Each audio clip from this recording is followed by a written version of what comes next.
we look at why every ritual begins with the nature. Why do we have to use flowers, lamps, and water, fruits, incense, camphor, whatever? Therefore, not separate from nature. Nature itself becomes our first teacher. Whether you visit a Hindu temple, a Buddhist monastery, a church, a synagogue, or many indigenous traditions around the world, you will often find the same natural elements repeating itself. Look carefully. When you light a lamp, or your eyes are drawn towards the light. When you are offering flowers, your mind naturally appreciates the beauty. So when the incense stick, the smell fills the room, your sense of smell associates fragrance with some kind of calmness. So good habits grow through repeated experience.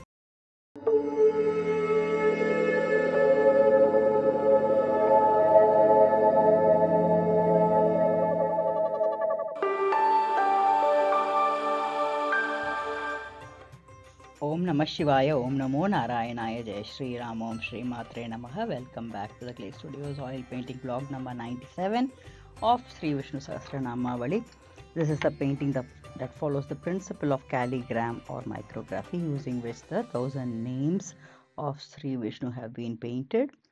While the painting was coming up, I was also trying to understand the deeper meanings lying under these names with the help of scriptures from Sanatana Dharma. Whatever I have learned as an amateur, I am sharing with you via these weekly vlogs. Each vlog typically covers 10 names and the meanings, and then we traverse into tangential perspectives, taking the help of Sanatana Dharma scriptures for some of the names from the 10. Those 10 names covered in each of the vlog, there will be repetitions of or references to the previous vlog, simply because of the interconnectivity, and therefore I will definitely encourage you to take a look at the previous vlogs and come back to this one.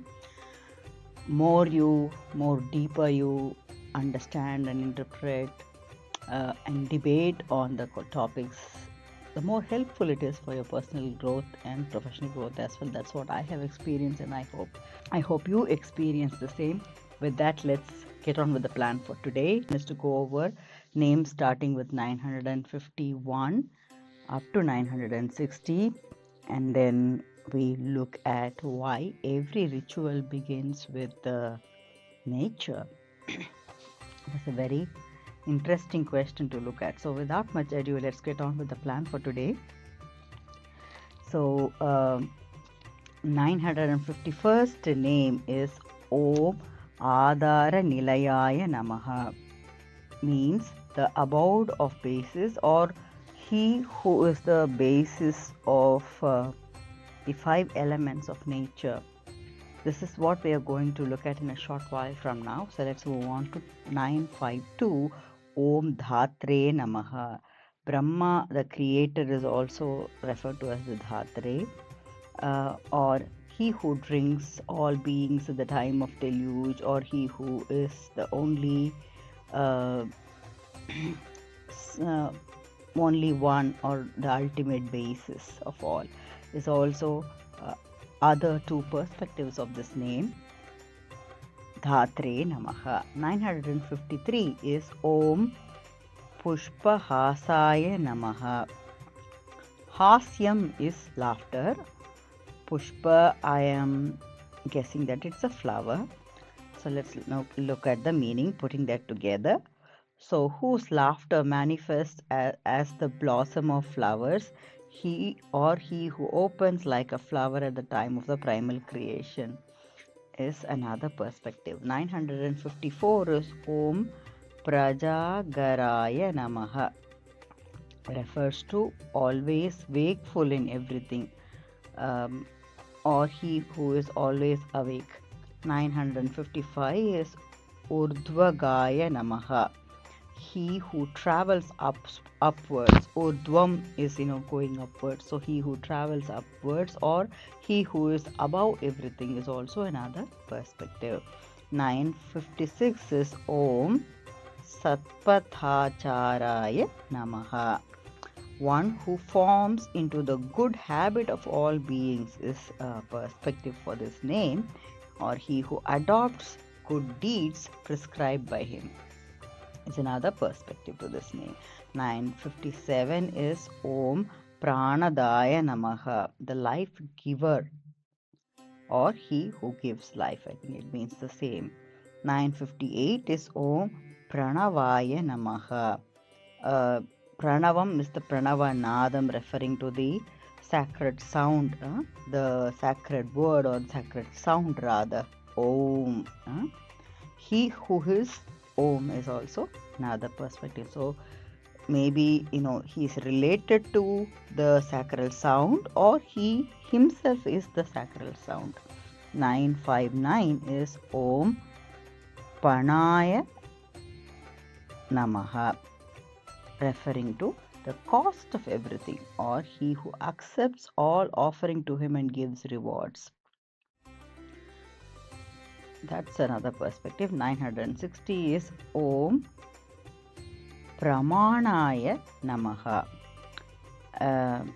Here this refers to the perfect measure, or he who is the lustrous personification of knowledge, is another perspective. With that, we come to the end of the 10 names and their meanings. So now we are ready for understanding why every ritual begins with nature. So we are going to talk about the 5 elements in this topic, but just before that I want to highlight that the 5 elements of nature have been very detailedly described in vlog number 29 by me, and also touched upon again in vlog number 64, where we talked about Varaha avatars, the tectonic plate shift and whatever nature has gone through and such. In that also we have touched upon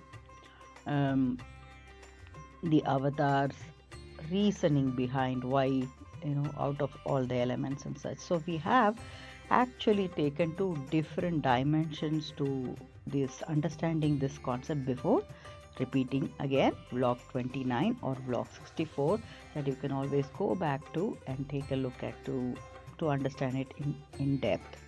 So with that, we will now focus on why every ritual begins with nature from a very different angle today.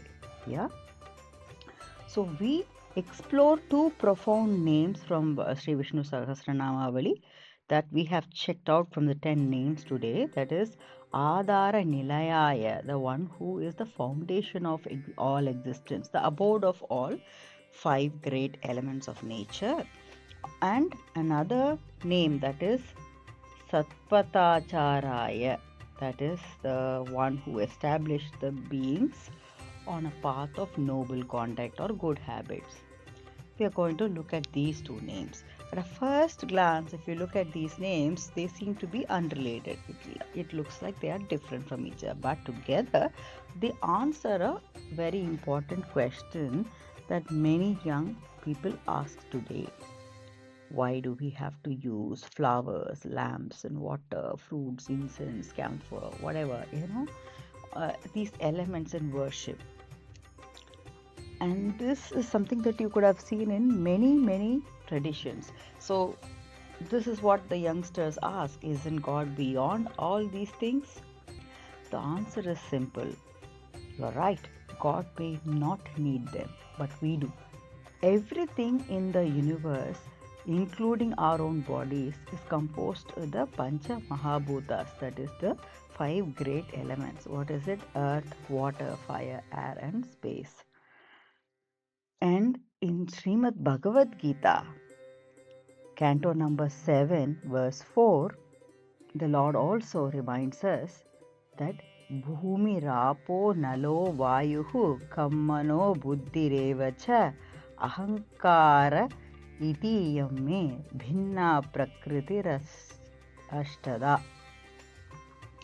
The translation, the meaning is earth, water, fire, air, ether, mind, intellect, egoism. These are my 8 folds of Prakriti. So he is calling himself as a part of all these things. So the divine is therefore not separate from nature. Nature itself becomes our first teacher. So This is the meaning of Ādhāranilayāya. The divine is the very foundation upon which everything rests. So now think about almost every sacred ritual across all cultures.